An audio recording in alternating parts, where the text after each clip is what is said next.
Boa noite. Pensar Política esta semana vai abordar vários temas ligados às questões políticas, como poderia deixar de ser. Tenho para me ajudar neste pensar e nesta... Peraí, tu fazes sempre uma coisa ao final para te chamar a atenção.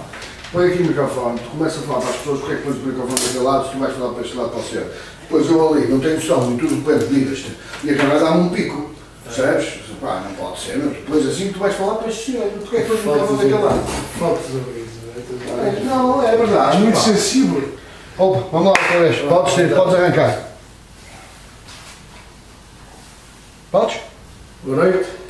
Pensar Política esta semana, como habitualmente, vai abordar temas da política nacional e não só, mas também. Tenho comigo para me ajudar a pensar um pouco esta política o professor Dr. Rui Albuquerque, que me faz companhia nestas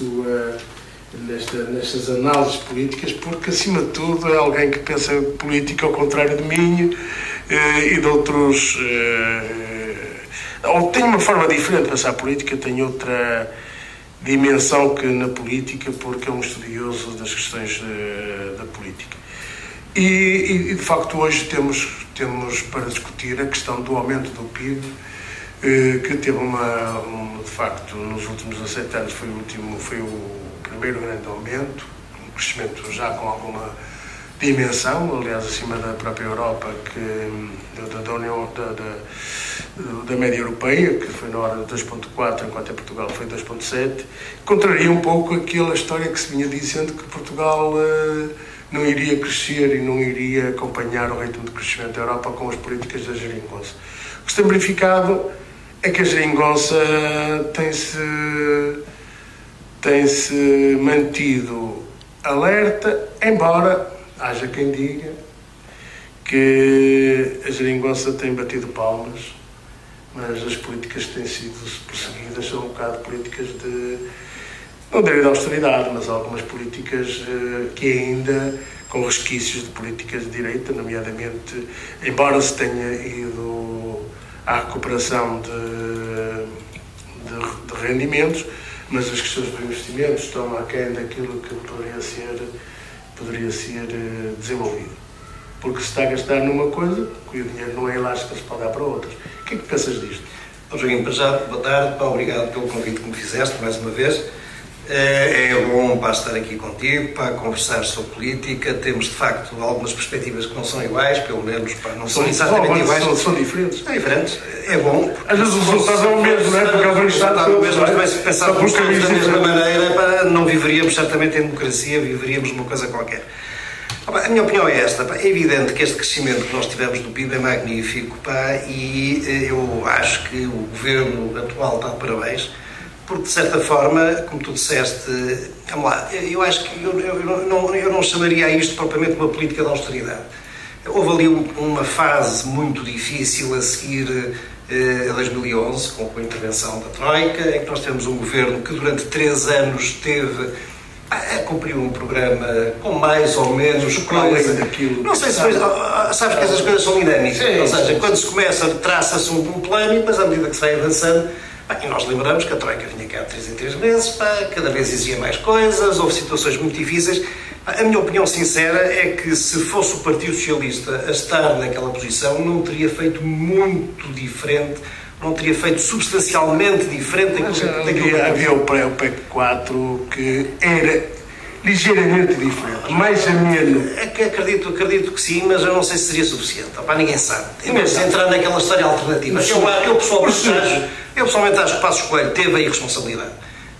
Porque eu acho que era preciso saber qual era o limite da eficácia do PEC 4 proposto pelo engenheiro José Sócrates. Porque vamos ficar sempre nesta indefinição. Vamos ficar neste desconhecimento. Não saberemos se aquilo podia ser uma austeridade mais suave que nos podia ter tirado daquela situação em que estávamos, ou não sabemos se aquilo seria suficiente a seguir vinha o PEC 5, o PEC 6, o PEC 7. Portanto, quem é o responsável por isto, de facto, foi o Passos Coelho, que precipitou a queda do governo. Em minha opinião, devia ter mantido o governo durante mais algum tempo, para se tirar essa conclusão. Bem, mas caiu, Joaquim, não estamos em fase agora, não podemos voltar atrás no tempo, infelizmente, para a nossa lágrima, era ótimo para voltar atrás no tempo. Mas o que é que eu digo? Pá, tínhamos mais cabelo. Teríamos mais cabelo, pá, menos barriga, pá, outras coisas mais, outras coisas menos. Pá. Mas o que eu acho é que esta política deste governo, e eu quero tirar o chapéu ao António Costa, pá, que tem sido de facto um líder político muito sagaz e muito inteligente, conseguiu fazer uma coisa que nunca ninguém em Portugal conseguiu fazer, que foi encostar o Partido Comunista à parede.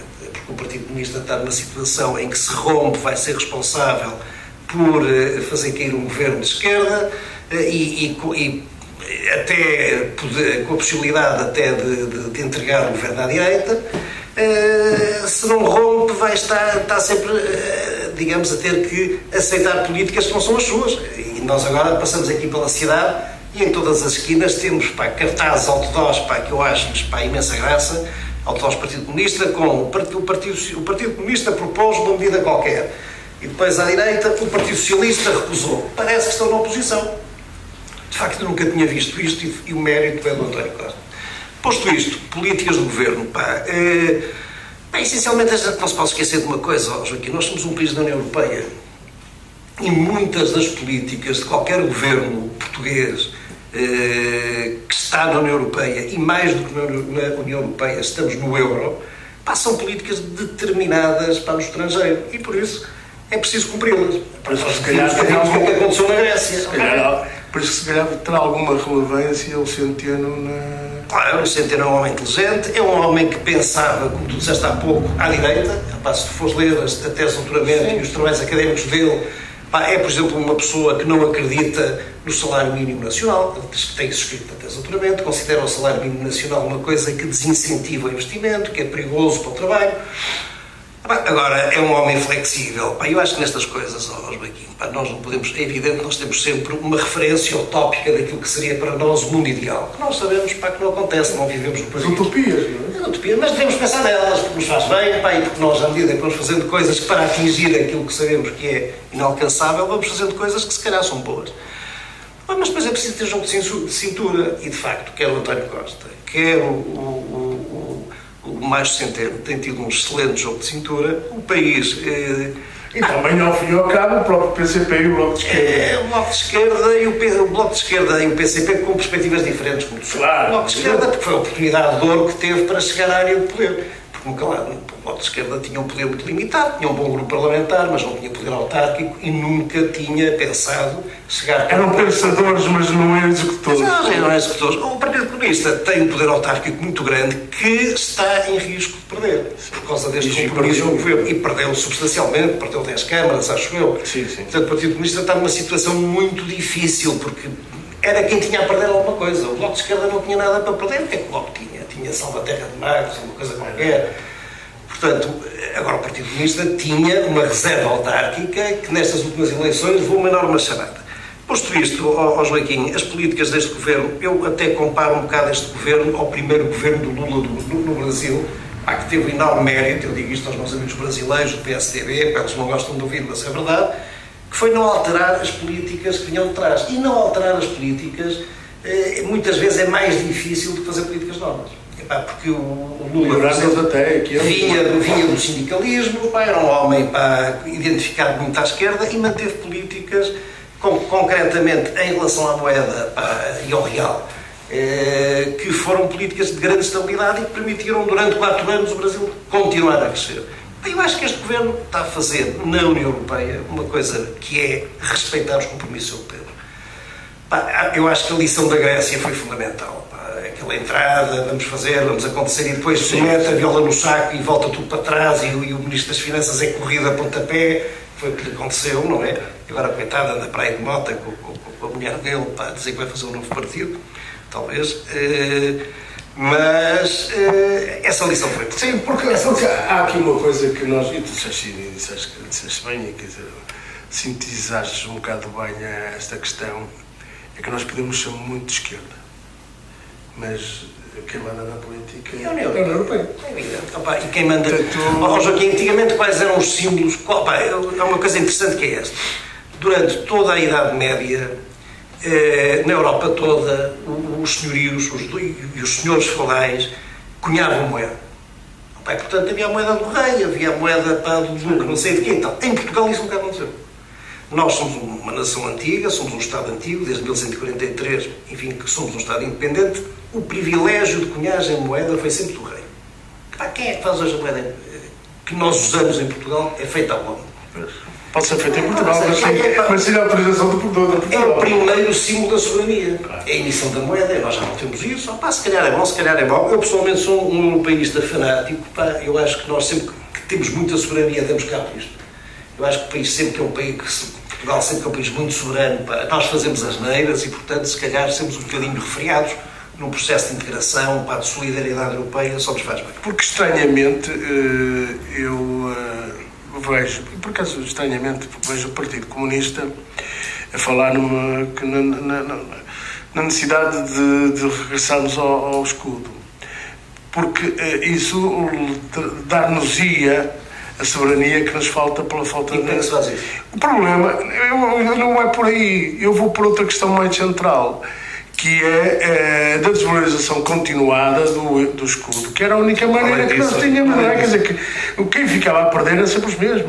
É incompreensível. Mas para além disso, é uma questão de fundo, Joaquim. Nós estamos a assistir ao Brexit. O Brexit anda há não sei quantos meses a pensar em como é que ninguém sabe como é que desenvolver o problema. E repara, a moeda inglesa não é o euro. Agora, põe em cima do processo normal de secessão do Estado da União Europeia o problema do euro. Ninguém sabe como é que se faz isso. Pois. Ninguém sabe. Eu acho, francamente, só para dizer isto, eu acho que nós, quando tivermos Estados da União Europeia a saírem do euro, provavelmente estaremos à beira de uma guerra na Europa, ou uma coisa qualquer. É que eu, no outro dia, por acaso, numa palestra que assisti, e que estava um economista com algum relevo da área do Bloco de Esquerda, falava na necessidade de sermos do euro. E eu perguntei-lhe se ele alguma vez tinha calculado os custos que haveria para Portugal. Não era para a União Europeia, porque para aí não havia grandes custos, havia mais para nós. Quanto é que custaria ao país? Ele não soube responder. A resposta que ele me deu foi dizer assim: depois vê-se. Depois vê-se. Mas sabes onde é que se vê? Pois é, na nossa vida, não é? Não. O depois vê-se é no Conselho Europeu. Ou seja, tu tens que negociar com 26 Estados. Não, eu penso que era... Eu fiquei com a ideia, isso irritou-me um bocadito, porque tinha a imagem dele um estudioso. Não tem ideia. E fiquei com a ideia de que ele tinha só, neste caso, não sabe, ideologicamente, a ideia da saída. Mas não tinha a ideia dos resultados. Sabes o que eu acho, Joaquim? Eu acho que à esquerda, muito à esquerda, a maior parte das pessoas são conservadoras e são reacionárias, ao contrário daquilo que tu pensas. Se calhar. O que eu penso. Quando as pessoas dizem é a revolução, vamos manter. Eu só ouço em manter. Ou seja, isto é conservadorismo. Eu também acho que aquilo que é bom deve manter-se. Agora vamos ver o que é bom, o que é mau, como é que se pode sair das coisas. Se nem no Brexit se consegue saber como é que a Inglaterra, como é que o Reino Unido vai sair da União Europeia, mete em cima desse problema a questão do euro. A Grã-Bretanha não está no euro. E mesmo assim não sair. Um país pequeno como o nosso, sem poder negociar, como é que ia negociar a saída do euro? Ninguém sabe. É complicado. Olha, este aumento do PIB foi muito impulsionado por... Uma coisa importante que eu queria referir, mas acho que vais... Do turismo. Está aqui sublinhado já. Foi muito impulsionado pelo turismo, mas é também crescimento acentuado das exportações de bens transacionáveis. O calçado, o vinho têm sido plataformas de grande crescimento das exportações. O que contraria a tese de que só do consumo interno. Não é? O consumo interno faz-se... Se tivermos rendimentos... Se tiver rendimentos, nós, como é evidente, nenhuma economia, nem na Idade Média, mais uma vez, nenhuma economia era isolada. Nós, se queremos carros, temos que ir buscar lá fora, se queremos inúmeros produtos, é ao estrangeiro que temos que os ir buscar. A maneira como tu sabes, que és economista, de compensar isso é mandar os nossos produtos lá para fora. Mas nós fomos sempre um país muito reacionário desse ponto de vista, e hoje parece que quem é de esquerda sou eu, porquê? Se tu olhares para o fim do século XIX... O Moitadeus dizia isso. Quem? O Moitadeus dizia isso. No programa que ele faz na RTP, que com a Raquel Varela. Dizia eu que, opá, eu ali pareço o único gajo que sou de esquerda porque sou os outros é tudo conservador. Mas repara, no fim do século XIX, nós tivemos aqui, durante o fontismo e depois até do fontismo, tivemos a questão do caminho de ferro, que era uma questão vital para o desenvolvimento do país. Nós não tínhamos um metro de linha de caminho de ferro. E o Fontes Pereira de Melo quis e fez, e aliás endividou até o país bastante, mas esse é um investimento útil, efetivamente. Pois que nos veio mas houve um grande político porque eu tenho muita admiração, que era socialista, porque eu tenho muita admiração, sobretudo como historiador, que era Oliveira Martins, que fez um discurso célebre, em que diz assim: é preciso ter cuidado com a linha de caminho de ferro, porque da mesma maneira que ela serve para nós exportarmos lá para fora, também serve para importar. Isto é ter medo do progresso, é ter medo do futuro. Isto é ser reacionário. E a questão da União Europeia, para mim, é a mesma coisa também. Em relação ao PIB, tu tocaste um assunto importante. É que, por um lado, o crescimento do PIB tem-se feito dando até razão à estratégia da Troika. O que a Troika tentou fazer foi comprimir o consumo interno, obrigando-nos a consumir pouco para nós não estarmos a crescer no endividamento, e, por outro lado, obrigar as empresas e de facto as nossas empresas foram fantásticas, obrigar as empresas a virarem-se lá para fora. Porque nós estamos num mercado único, que é um mercado de 27 países, agora vai passar a 26. E nós raramente pensamos nisso, e portanto, quando o António Costa dizia no começo, antes de assumir funções, que era preciso desenvolver o consumo interno, o crescimento do consumo interno, eu acho que é uma consequência do crescimento geral do país e do crescimento do PIB. As pessoas têm mais dinheiro, consomem mais. Eu, por acaso, eu disse-o aqui várias vezes que entendia que a política do consumo interno só não chega. Não chega. E não só, quer dizer, ela só é razoável num período muito curto do tempo. 10 meses, eu até dizia 10 meses, nem falava num ano. Porque, de facto, quer dizer, seria, se ela fosse perseguida, era um aumento exponencial da dívida. Portanto, mas ainda bem que não se foi por aí. Agora, a questão que a mim me preocupa, francamente, é a questão do turismo, que talvez tenha sido o principal responsável por este crescimento. E aí eu acho que a Geringonça tem feito algumas políticas de difícil compreensão para os investidores e para o mercado, como, por exemplo, esta questão do alojamento local, em relação à qual o próprio António Costa, em relação àquela proposta do grupo parlamentar do Partido Socialista, o próprio António Costa tentou pressionar no sentido disso não ser feito como o grupo parlamentar queria. Aliás, o próprio Presidente da Câmara de Lisboa, que é um homem que tem experiência concreta do que é a vida económica da cidade, fez também a mesma coisa.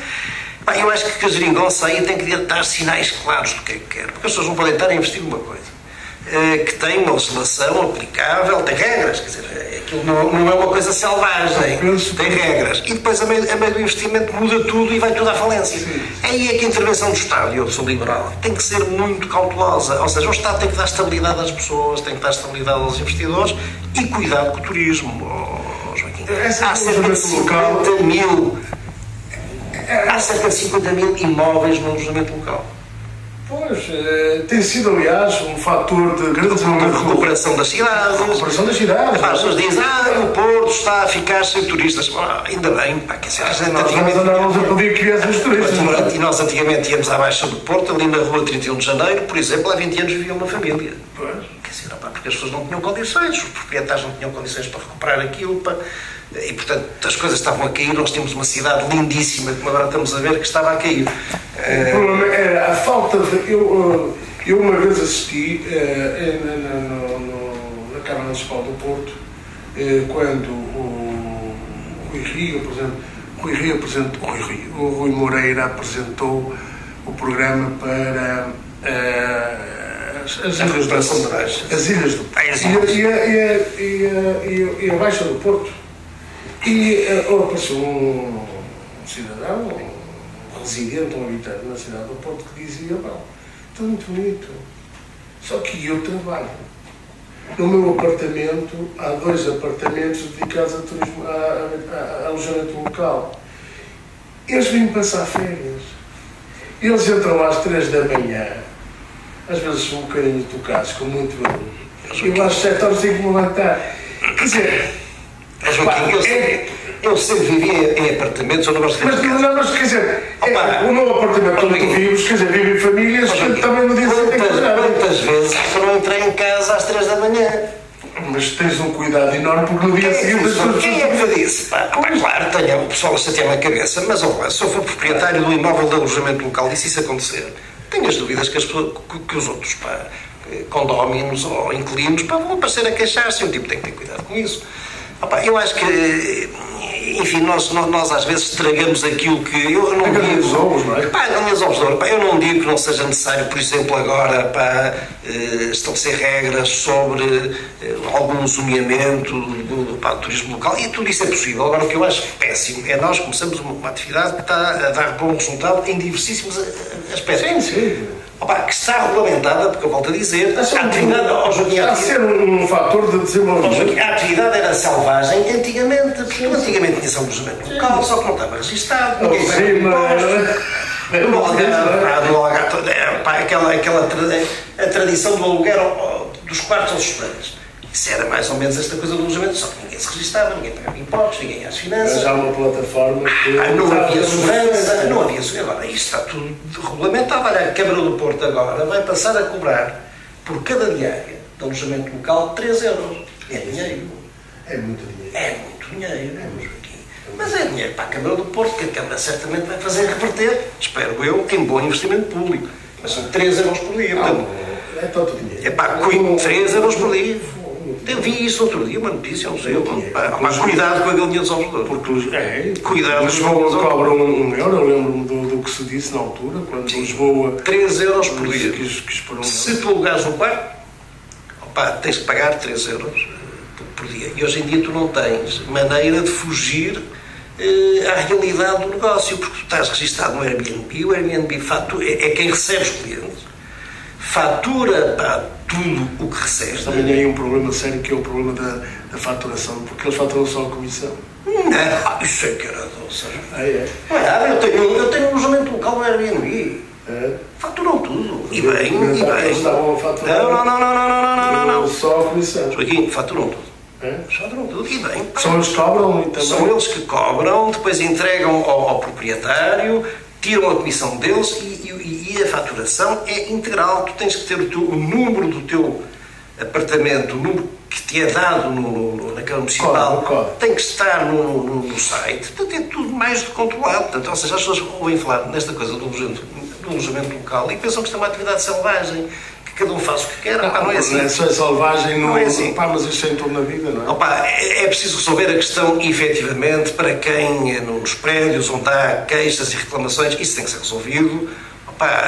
Não sei como, eu penso também não são tantos casos quanto isso, em tribunal há meia dúzia de casos que eu saiba sobre essas situações. Olha, uma das coisas que está a pôr um bocado, quer dizer, eu vou dar a Auto Europa como exemplo, mas não vamos surgir só ao caso da Auto Europa, é que tem posto algum frição na geringonça, entre o Partido Socialista, o Bloco de Esquerda, o Partido Comunista e o Partido Ecologista dos Verdes, é a questão das horas extraordinárias, é a questão dos salários.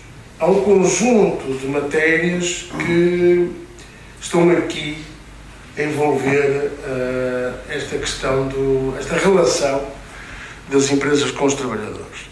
Se no caso da Auto Europa, acho que uma maioria dos portugueses está de acordo que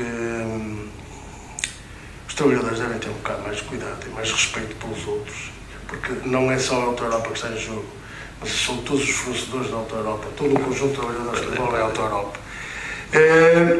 Também nos outros, acho que deve haver aqui um bocado de respeito, porque depois são os enfermeiros, são os médicos, são os juros. Quer dizer, achas que os orçamentos aguentam isto tudo? Esse foi o risco do caminho seguido pelo António Costa. Ou seja, quando o António Costa... Mas depois vamos lá. O PSD agora está na oposição passa-se em tudo. E o seu contrário também, não é? Claro. Portanto, tens neste momento o problema do efetivamente... Mas achas que é razoável? Assim, tu tens... Quem está a aguentar um governo... Acho com certeza que não, mas eu com certeza que não, e até por uma questão ideológica, de filosofia política, que é anterior a tudo isso. Mas, Joaquim, repara, o o António Costa sabia que mais tarde ou mais cedo a geringonça ia acabar. Eu não estou a dizer que ela esteja para acabar neste momento. Mas quando a geringonça acabar, vai ser necessário um bom pretexto para quem se despegar dela. Bom, eu acho que o Partido Comunista, desde as eleições autárquicas, acho que isto é visível para toda a gente, endureceu um bocadinho as suas posições em relação a algumas políticas do governo. Ou pelo menos em relação à falta daquilo que o Partido Comunista achava que deviam ser algumas políticas do governo. Deixa-me ser assim um bocado mauzinho, sabiamente pela perda nas eleições não é sabiamente, Joaquim, é cuidado, tem que ter cuidado com os eleitores deles. Eles perderam a Almada para o Partido Socialista, quer dizer, já não perderam muitos anos. Para a filha de Vitorino, do maestro António Vitorino, que isto é uma coisa impensável. Portanto, ou seja, o que é que eu digo? É preciso fazer... Eu pensaria Eu pensaria, aliás, a rapariga quando ganhou nem tinha casa, andou ali uns meses a fazer a travessia ali do Barreiro, de Cacilheiro, para ser Presidente da Câmara do outro lado. Ou seja, o Partido Comunista tem que fazer aquilo que se chama o damage control, ou seja, o controle dos prejuízos. Como é que ele vai fazer isto? Tem que, perante o seu eleitorado, evidenciar que não está contente com aquilo que o Partido Comunista, que o Partido Socialista e o Governo estão a fazer, e tem que se ir demarcando do Governo e do Partido Socialista. Agora, as reivindicações e as exigências não são novas no Partido Comunista, Joaquim. Então, a gente sabe, o Partido Comunista, o programa do Partido Comunista é esse, e até há coisas que eles delicadamente nem têm insistido muito, como por exemplo a questão da saída do euro. O Partido Comunista defende a saída do euro de Portugal há muito tempo, e eles até têm sido muito simpáticos com isso.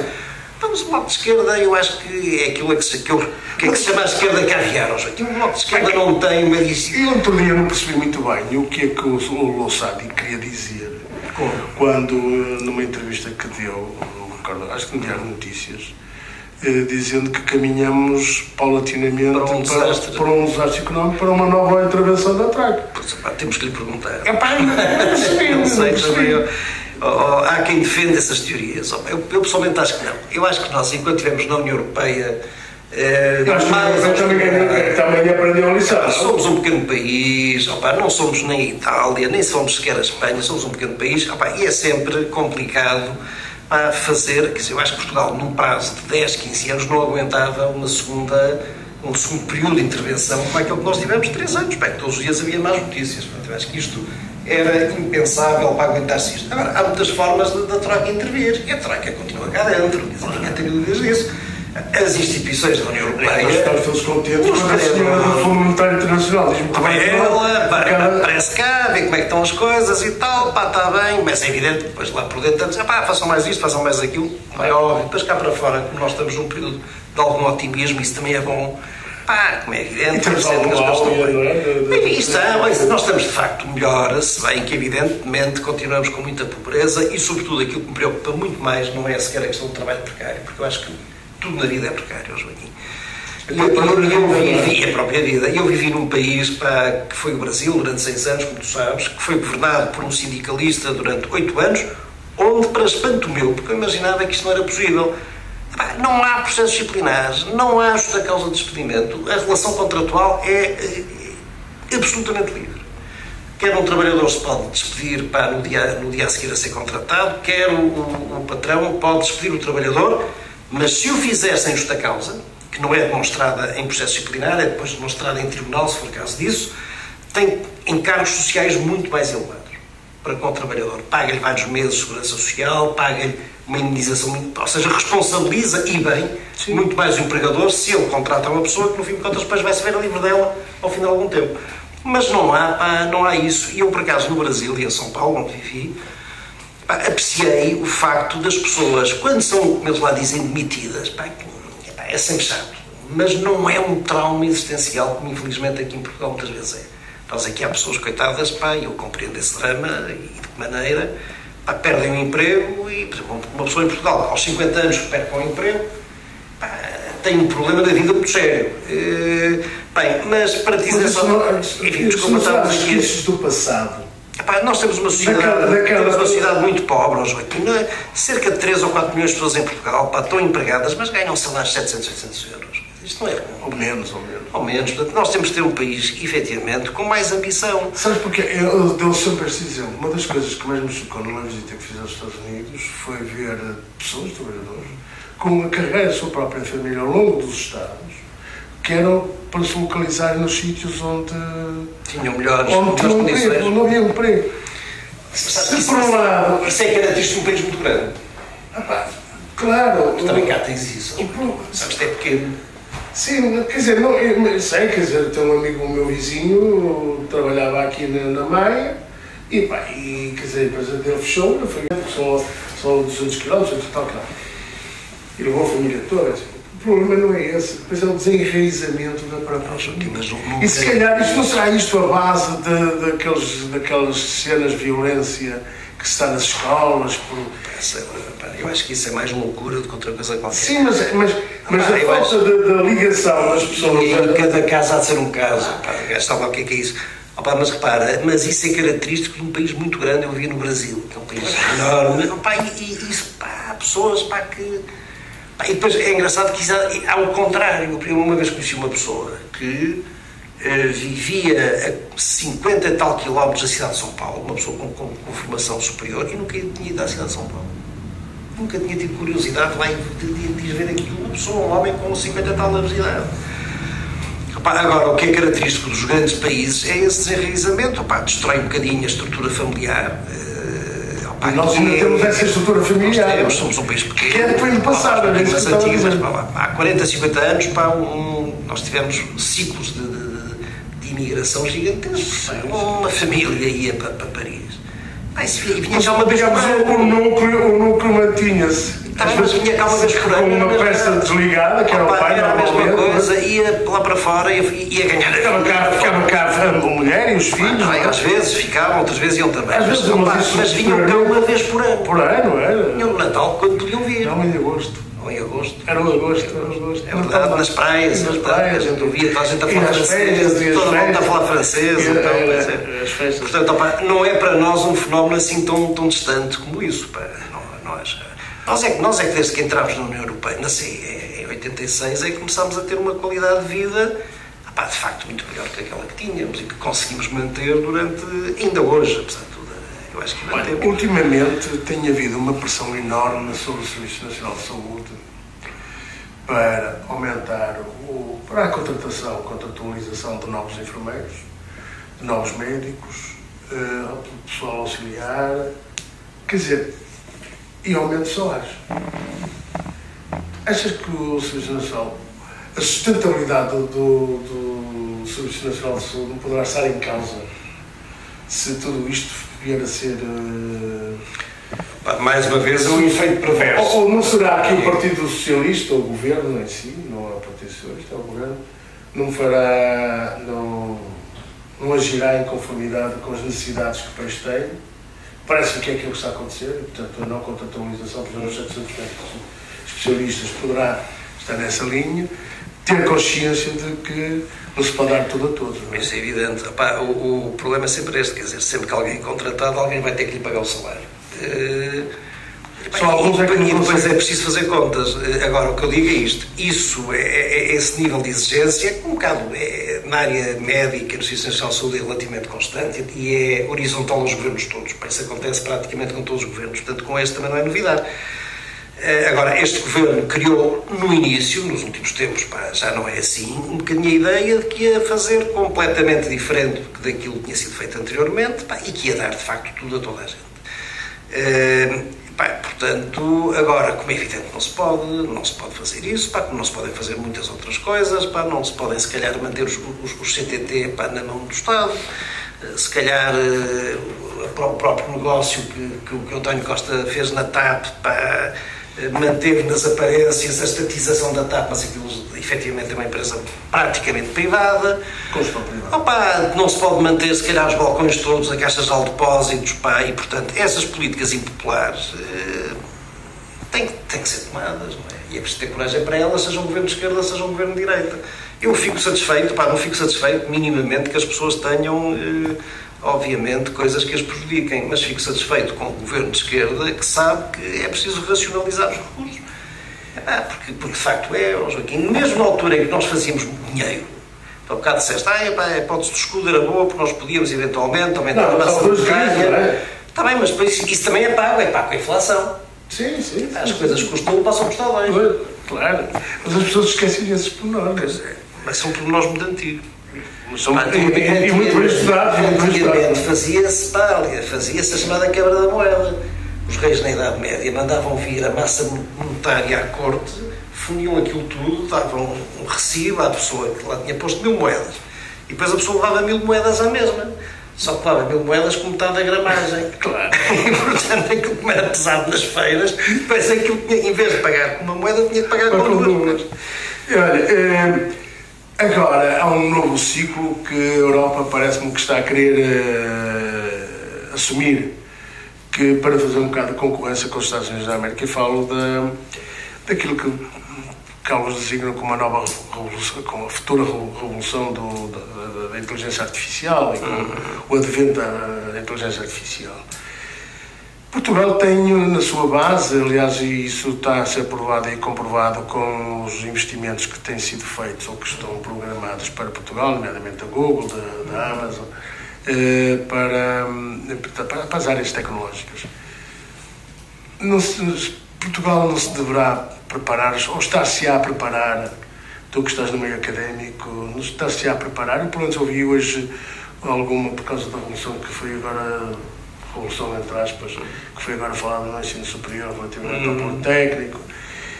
Portugal poderá ser essa a via para que Portugal se prepare para ir também receber aquilo que está programado, os 100 mil milhões de euros. Também tem que ser, também tem que ser, ou seja, quem não entrar para... Nós tecnologicamente até... O país que não entre na nova revolução industrial, que é esta revolução das tecnologias e da informática e tudo isso, obviamente vai ficar para trás. Não é possível um país da União Europeia, como o nosso, ficar fora disso. Agora, saber se nós temos capacidade para desenvolver concretamente investigação, que é o que custa muito dinheiro. Mais uma vez a questão é esta, quem é que paga? O Governo não tem capacidade para isso. Nós podemos trazer verbas da União Europeia, mas o destino dessas verbas vão ter que ser empresas privadas. Portanto, nós temos que ter efetivamente empresas capazes de fazer investigação que depois, obviamente, seja vendável e que possa gerar recursos para as empresas se sustentarem. Mas, mais uma vez, a questão é esta. Há aqui duas questões de fundo. Ou é o Governo quem cria, ou é a iniciativa privada. Eu não acredito que o Governo crie. Mas a maioria da iniciativa privada na área de investigação é subsidiada pelo Estado. Pois por isso mesmo. Aliás, subsidiada por investimentos comunitários, por fundos comunitários. Sim, tem sempre uma componente... Tem uma componente de 30% ou 15%. Mas outro dia dizia um amigo comum, dizia isto, os grandes países, aos médios países, como Portugal, recrutaram os seus investigadores de tono, não é? E nós temos necessidade de ir aos países mais pequenos, não é? E ele tem feito isso, por exemplo, no outro dia relatou a história do Irão, onde eu pensava que o Irão era um país... Sim. Era um país altamente desenvolvido em alguns aspectos. E, portanto, onde ele foi recrutar algumas cabeças... Por ser um país altamente desenvolvido, é que está a ter já um nível de contestação àquele tipo de poder que os países desenvolvidos não aguentam. Foi a mesma coisa que aconteceu no Chile. Sim. Que aconteceu no Chile, de facto, aquilo que cresceu economicamente e a classe média... Mas não pode ser por aí, pelas universidades, mas é isso que eu tinha a dizer. Isso é um ciclo. É um ciclo que tens de ter boas universidades que capacitem bem. Nós temos. Temos, Joaquim, nós temos... Temos a Aveiro. Sobretudo as universidades mais recentes são boas nas áreas tecnológicas. Investiram muito nisso. Mas olha, se essa gente depois não tiver empresas para ir trabalhar e para ganhar dinheiro, os cursos passam a ser cursos desinteressantes. É que o António Costa dizia que nós precisávamos de recrutar no exterior e ser atrativos para investigadores. Ainda não temos dimensão crítica para formar um investigador a sério demora tempo, se calhar demora pelo menos 10 anos. Foi uma das coisas que o Passos Coelho fez mal, foi não manter... Também não havia dinheiro para investir nisso. Mas se calhar mais cortar no lado... Mas as próprias universidades, tem sido também, ainda há uma semana ou 2 ou 3, houve aí o Presidente do Conselho de Reitores a dizer que se acabavam com as cativações no ensino superior, as universidades não chegavam ao fim do ano, não tinham dinheiro para pagar salários. 6 milhões de euros para... Exatamente, reclamou uma quantidade de dinheiro, portanto, ou seja, isso é sempre a mesma coisa. Algum sítio se tem que ir buscar e algum sítio se tem que cortar. E como por isso é que é inadequado este pedido de investimento, este pedido de aumento de despesa, porque retira a capacidade para investimento. Quando se está no poder, é fantástico, porque a gente percebe as dificuldades das coisas, e acho que sim. Acho razoável. E agora, mais uma vez, a questão do ensino superior também é uma questão complexa, porque gasta-se muito dinheiro mal gasto no ensino superior. Do ensino superior público gasta-se muito dinheiro mal gasto, agora menos do que antigamente, mas há uns 15 anos, aquilo era tudo uma loucura. Havia pessoas que não davam uma aula por ano e recebiam uma pipa de massa, não é? Recebiam massa toda, depois tinham senhas para ir às reuniões, tinham segundos e terceiros salários por senhas de reuniões, portanto aquilo era... Mas há algumas regras, não é? A própria teve essa vantagem também, não é? Mas já antes começou a fazer, percebeu-se, aliás, começaram-se a estruturar as fundações para gerirem as universidades, que foi uma forma inteligente de retirar um bocadinho o Estado do financiamento daquilo. As propinas tiveram que ser criadas, não havia propinas no ensino em Portugal. Eu pagava 5 escudos. Era bom, de facto era, não é? Não pagava 5 escudos, o problema é esse, é que tu pagavas os escudos ali, mas depois a seguir ias pagar de outra maneira. O meu pai pagava por eles. E depois pagavas tu. Sim, mais tarde, não é? Olha, uma das coisas que ultimamente, mas agora foi descartada pelo António Costa, estava em cima da mesa a construção do TGV e do aeroporto, que tão reclamado tem sido porque são duas infraestruturas que eram, particularmente a ligação... O TGV é fundamental. Ligação... É mais importante o TGV. Lisboa-Madrid, não é? E vamos ficar fora, porque criou-se de tal ordem... Não seria este investimento um investimento... Um investimento de milhões e milhões de euros. Não sei se... Na altura foi 300 milhões de... Mas começa em 300 e acaba em 900. E depois é outra história, não é? Mas não seria um investimento produtivo? Então, era um TGV. Quem nos dera a nós todos. Embora há aí uma coisa que as pessoas muitas vezes ignoram. O preço do bilhete do TGV é mais caro do que o bilhete de avião. Sim, hoje em dia. Eu ainda há pouco tempo, há 2 anos, o tempo é que passa depressa, estive em Inglaterra, pensei em ir com a minha mulher não sei onde, fomos ver o TGV, esquece. Eu fui. Esquece. Foste? De Paris a Londres. Mas foste lá e compraste o... Comprei lá o bilhete. Não, comprei o carro. Compraste onde é que é? Ali ao balcão... 140 euros. Caríssimo. Mas por pessoa ou os dois? Pessoa. Se fores de avião é mais barato. De avião eu fiz Porto, Paris e Londres-Porto por 60 euros. Portanto, ou seja, o TGV de facto é um investimento que mais tarde ou mais cedo vai ter que ser feito, mas foi 2 horas de Paris, fiz 2 horas de Paris. Foi um investimento mais importante do ponto de vista do que o TGV, esta abertura às low cost, às empresas, para a Ryanair, para a EasyJet, sim. que começaram de facto a movimentar esta coisa. Aliás, são os grandes responsáveis pelo nosso crescimento do turismo, não é? E que Deus as mantenha muitos e bons anos. Quando na altura o Rui Rio parece-me que queria descartar a hipótese da Ryanair no aeroporto do Porto. Bem, eu não sabia isso. Quis descartar, aliás fez uma campanha enorme para que a Ryanair não viesse para... Tenho uma vaga memória disso. E de facto aí estava errado. Já que falei no Rui Rio, e agora o Rui Rio ganhou o PSD, ganhou as eleições da PSD. Que pode mudar? Acho que o Rui Rio é para nós todos uma incógnita, mas um bocadinho dentro daquilo que é o perfil do líder da direita portuguesa. O Rui Rio é um tipo que fala pouco, não é sisudo, mas é um tipo que não é muito expansivo, é um tipo que se reserva nas suas opiniões. Aliás, se nós repararmos, ele foi eleito há um mês, ganhou as eleições há um mês e até agora praticamente não disse nada. Fez questão de não dizer nada.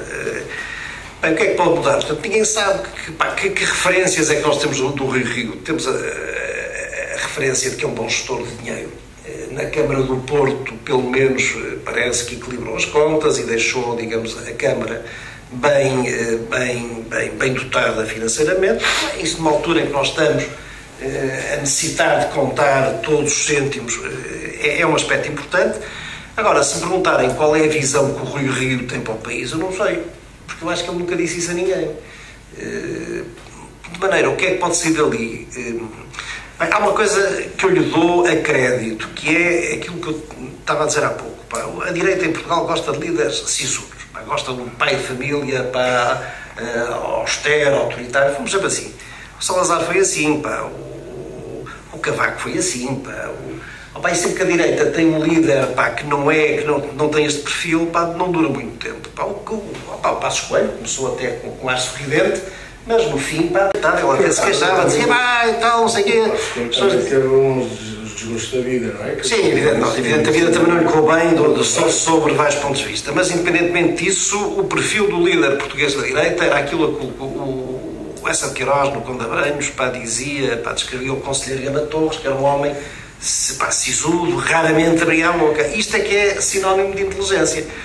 Portanto, desse ponto de vista, o Rui Rio vai bem, porque é um líder de que a direita se calhar precisa, porque é um homem que mas já se houve assim umas contestações.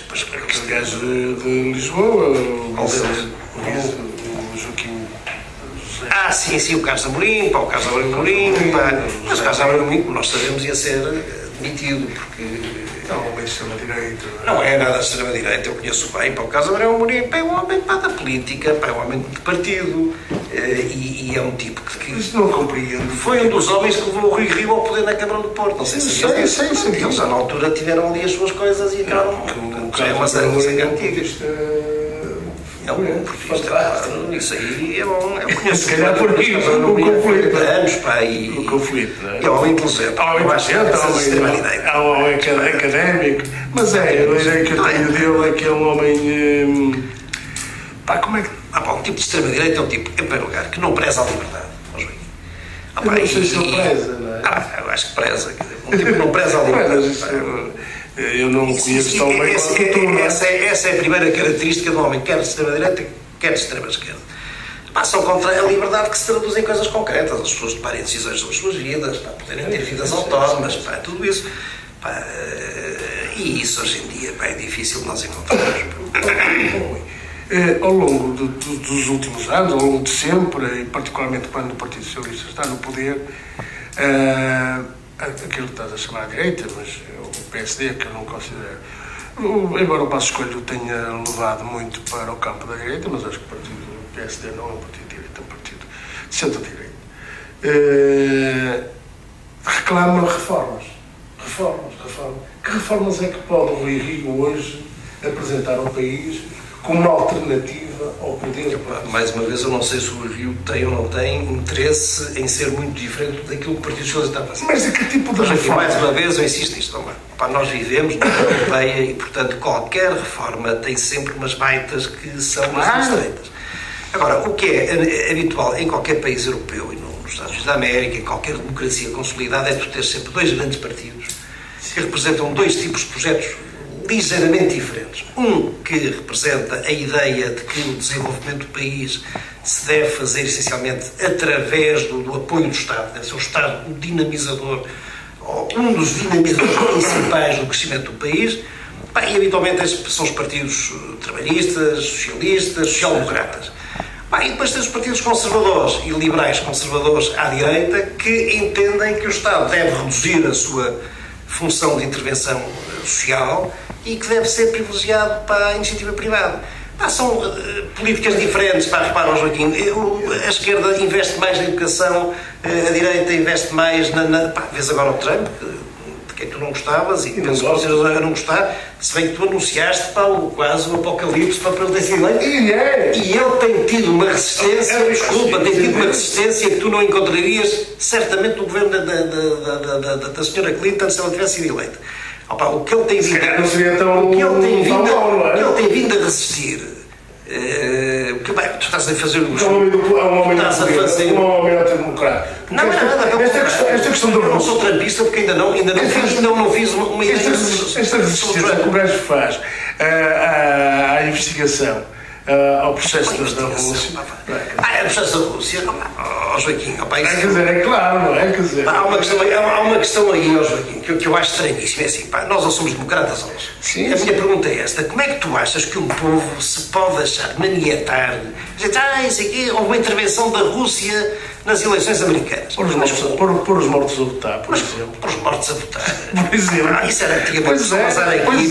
Pois é. Os Estados Unidos da América são uma democracia consolidada. Uma manipulação dos próprios dados. Mas isso não acontece. Não, nós temos. Deixa-me só dizer isto. O Trump, que é um tipo, pá, que tem limitações, como aliás que todos nós, pá, é um tipo desagradável, e isto pessoalmente, pá, não deve ser bom almoçar ou jantar com o tipo, tentar sempre aos berros e tal. Mas faz uma coisa inteligente: 30%. Pá, porque é que a União Europeia está aqui toda a mexer agora, pá, ainda há pouco disseste, está a pensar em novas áreas de investimento para competir com os Estados Unidos da América? Porque tipo, baixou em 30% os impostos que recaem sobre as empresas. Passou de 36% a 21%. Meu amigo, e o crescimento que tu estás a ver nos Estados Unidos da América, a reação de confiança, de crescimento de emprego e tudo isso, em boa medida também se deu a isto. Ou seja, porque as pessoas têm que ficar... Eu não também ia dizer que se devia a ele o crescimento da Bolsa. Ele falou isto e a Bolsa... A Bolsa é quase jogo de casino. Claro. Portanto, é evidente que... mas eu utilizou isso como... Mas olha que eu tenho até tido, em termos de política internacional, tenho tido grande admiração por aquilo que eles têm feito. Porque qualquer outro governo mais nervoso já tinha feito disparates com a Coreia do Norte. Qualquer governo americano mais nervoso já tinha feito ali qualquer coisa. Não consideras que a América que está a perder influência? Porque, bem saber, esta relação que agora há com a América... A América está a perder influência há muitos anos. Sim, mas com estas Coreias, com esta aproximação das Coreias. Deixa-os aproximar. Eu deixo esta liderança repartida, Rússia, eu acho que China... Não, mas é que não é só 2, é 3, atenção. Os Estados Unidos estão a fugir nesta... Nós vivemos... Nós durante anos vivemos com o terror da guerra nuclear entre a União Soviética e os Estados Unidos. Sim. Se nós temos neste momento um presidente americano que está bem com o presidente russo, isso é mau? Eu não disse que é mau. Eu acho que isso é... Eu por acaso acho que é mau. Honestamente, pensando e refletindo melhor, sim, eu acho que é mau porque a qualquer momento, percebes, dado o grau de irmandade entre as partes, a qualquer momento uma delas rompe sem nós sabermos que rompeu. Joaquim, mas isso é o risco do... Não sei se eu me fiz entender. Mas isso é o risco de tudo isto. Eles têm cada um deles os seus interesses. Claro, os Estados Unidos defendem os interesses. E a China?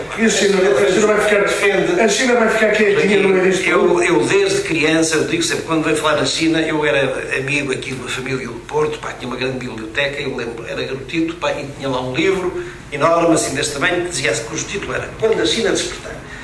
Esta coisa da China que vai despertar, e aliás a China já despertou, já está a fazer o que há 50 anos era inimaginável, graças a um presidente republicano dos Estados Unidos da América, o Nixon, que foi quem abriu a China ao Ocidente. E, aliás, vale a pena ler o livro do Kissinger, não sei se já leste, chama Sobre a China.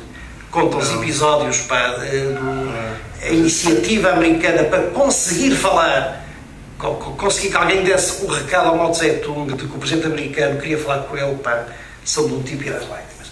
Houve um episódio, só para muito rapidamente, que eles não tinham telefones diretos, estavam relações cortadas, e então como é que eles iam dizer aos chineses que o presidente americano queria falar com eles? E então a diplomacia foi pedida à diplomacia americana que sempre que encontrassem chineses em qualquer coisa lhes dessem essa mensagem. O que também era difícil, porque habitualmente onde estavam uns não estavam os outros, porque havia um corte de relações diplomáticas.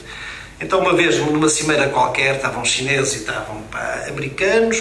Os americanos, no fim da cimeira, tentaram aproximar-se aos chineses, não conseguiram, e depois encontraram-nos no shopping. E então foram-se aproximando a eles. Os chineses, com medo de qualquer coisa, começaram a correr. E diz que os americanos foram atrás deles a dizer: o nosso presidente quer falar com o vosso, aos berros, a dizer isto contado pelo Kissinger.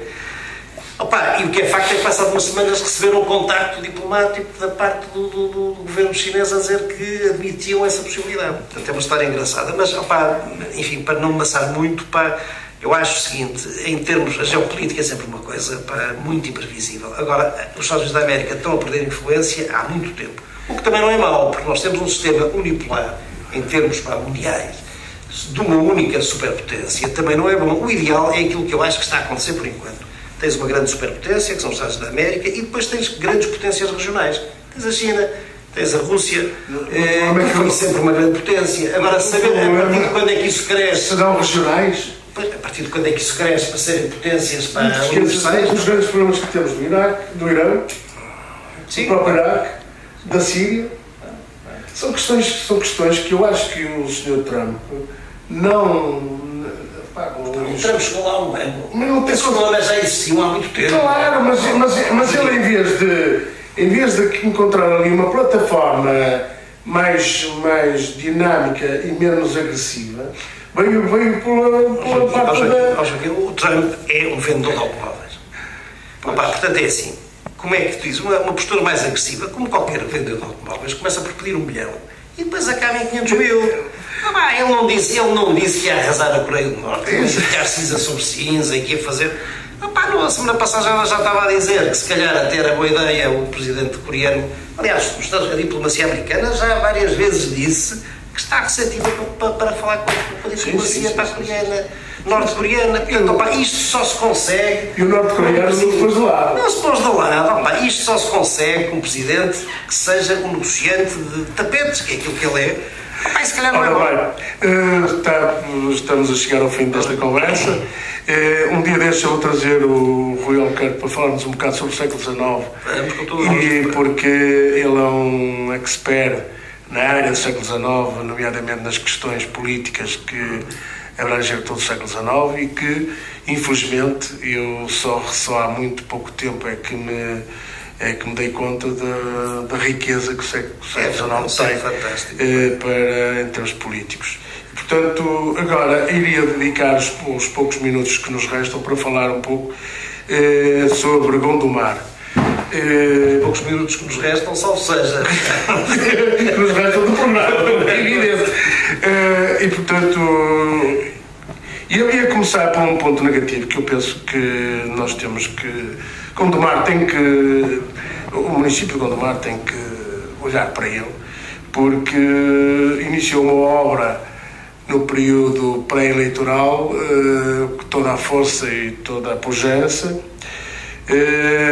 A obra está lá agora parada, temos os holofotes ligados temos os holofotes a incidir sobre o telhado do polo desportivo, falo do polo desportivo de Baguinho do Monte, que carece de obras que sejam, que o ponham em condições de poder funcionar, porque a população de Baguinho do Monte carece de um estabelecimento onde possa praticar desporto.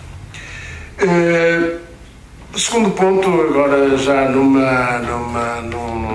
trecho mais positivo, dar nota da manutenção da qualidade da programação cultural que Gondomar tem tido e que o executivo anterior soube muito bem acolher, e que este executivo, mantendo o vereador como responsável pela programação cultural, sentir que eles mantêm uma qualidade de facto muito boa, muito dinâmica e muito abrangente.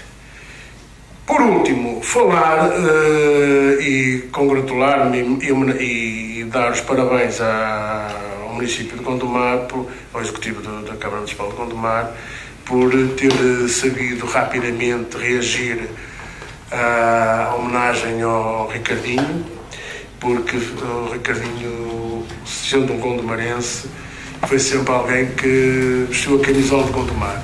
E quando Gondomar precisou do Ricardinho, ele esteve sempre disponível para promover Gondomar. E fica-lhe bem toda aquela sensibilidade que ele transmitiu no momento em que foi homenageado.